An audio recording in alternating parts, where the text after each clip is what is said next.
বেলডাঙ্গা হিংসার ঘটনার তদন্তর ভার গিয়েছে এনআইএর উপরে এবং ইতিমধ্যেই আমরা এনআইএর কাছ থেকে যে বিষয় দেখতে পেয়েছি তারা সরেজমিনে তদন্ত শুরু করে দিয়েছে এবং সেই সঙ্গে ঘটনাস্থল বড়ুয়া মোড়, বেলডাঙ্গার বড়ুয়া মোড়, যেভাবে সেখানে অগ্নিগর্ভ পরিস্থিতি হয়েছিল সেখানে গিয়ে তারা সরেজমিনে তদন্ত করেছেন। বেলডাঙ্গা থানা থেকে কেস ডায়েরি নিয়েছেন এবং সেই সঙ্গে এই ঘটনার প্রেক্ষিতে একদিকে ইউএপিএ ধারায় মামলা রুজু করা হয়েছে, অন্যদিকে জাতীয় সড়ক আইনের ধারাতেও মামলা রুজু করা হয়েছে।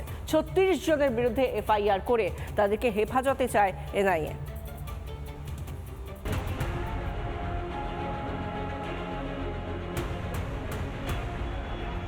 জুম্মাবারে এমনিতেই ওরা জমায়েত হয়, প্রোগ্রাম করে। দেখো ক্ষোভটা স্বাভাবিক, যেহেতু হাজার হাজার লোককে নোটিশ পাঠাচ্ছে, পরিযায়ী শ্রমিকদের উপর অত্যাচার হচ্ছে, যুক্ত হয়ে যাচ্ছে, বিজেপি দাঙ্গাগুলো লাগাচ্ছে। তাণ্ডবে অবাধ প্রশ্রয়, দুদিন ধরে অশান্তি জিয়ে রেখে এভাবেই জ্বলতে দেওয়া হয়েছিল বেলডাঙ্গাকে। পরে সামনে আসে মিথ্যে উস্কানি দিয়ে বেলডাঙ্গায় হিংসা তাণ্ডব।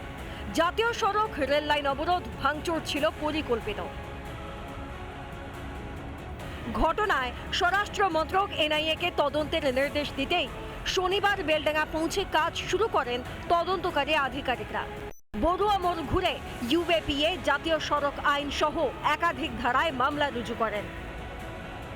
কার্যত তাদেরকে ধরতে একেবারে ব্লুপ্রিন্ট তৈরি করেছে এনআইএ সূত্রে যেটা জানা যাচ্ছে যে আজকে সকাল থেকেই কিন্তু এনআইএর আধিকারিকেরা তারা বেলডাঙ্গা থানাতে আসেন এবং তারপরে তারা কিন্তু দফায় দফায় চলে যান বহরমপুর। বেলডাঙ্গা কাণ্ডে ইতিমধ্যেই গ্রেফতার ৩৫ জন। এদের মধ্যে ১৩ জনকে আজ ফের আদালতে তোলা হয়। বেলডাঙ্গার মামলাতে টোটাল ১৩ জন আসামির প্রোডাকশন ছিল। তাদের মধ্যে প্রথমে 10 দিনের প্রেয়ার অ্যালাউ হয়েছিল পিসি, সাবসিকুয়েন্টলি আবার 4 দিনের পিসি চাই পুলিশ, সেখান থেকে 3 দিনের পিসি অ্যালাউ হয়। এনআইএ এরপর থেকে তদন্তভারকরণ করবে। এখন অবধি কোনো ইউপিএ ধারা অ্যাড হয়নি, ভবিষ্যতে হতে পারে। আপাতত জেল কাস্টাডিতেই যাবে। এনআইএ তদন্তভার গ্রহণ করেছে, এবার এই কেসটা গোটাকুটি এনআইএ কোর্টে চলে যাবে। এদিন বহরমপুর কোর্টে যান এনআইএর 8 আধিকারিক। ৩৬ জনের বিরুদ্ধে এফআইআর দায়ের করে তাদের হেফাজতে চেয়ে আবেদন করে। আরও অপরাধী ধরতে ব্লুপ্রিন্ট তৈরি করেছে এনআইএ। আজকে সকাল থেকেই কিন্তু এনআইএর আধিকারিকেরা তারা বেলডাঙ্গা থানাতে আসেন এবং তারপরে তারা কিন্তু দফায় দফায় চলে যান বহরমপুরে এবং বহরমপুরে যে সাইবার ক্রাইম থানা রয়েছে সেইখানে গিয়ে ওসি সাইবার ক্রাইমের সঙ্গে দীর্ঘক্ষণ তাদের কথা হয়, দফায় দফায় তাদের মধ্যে কথা হয় এবং সেখান থেকেই কার্যত যে সোশ্যাল মিডিয়াতে যে সমস্ত ভিডিওগুলি রয়েছে, পাশাপাশি আরও যে সমস্ত ভিডিও ফুটেজগুলো রয়েছে সেই সমস্ত ভিডিও ফুটেজগুলোকে কালেকশন করা হয়। এনআইএ সূত্রে যেটা জানা যাচ্ছে যে সেই সমস্ত অপরাধীদের একেবারে ডেটা কিন্তু এই মুহূর্তে রয়েছে এনআইএ আধিকারিকদের আতশ কাচের তলাতে। বেলডাঙ্গা থানা থেকে কেস ডায়েরি সংগ্রহ করেছে এনআইএ।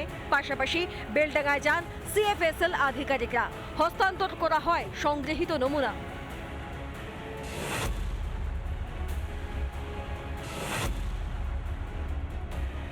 আপনার ব্যর্থতা, আপনার প্রশাসনের ব্যর্থতা।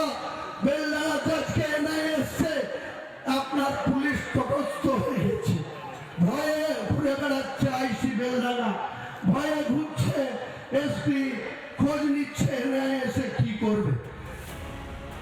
বেলডাঙ্গা হিংসার ঘটনায় এনআইএ তদন্ত শুরুর দিনে মুর্শিদাবাদের পুলিশ সুপার বদল।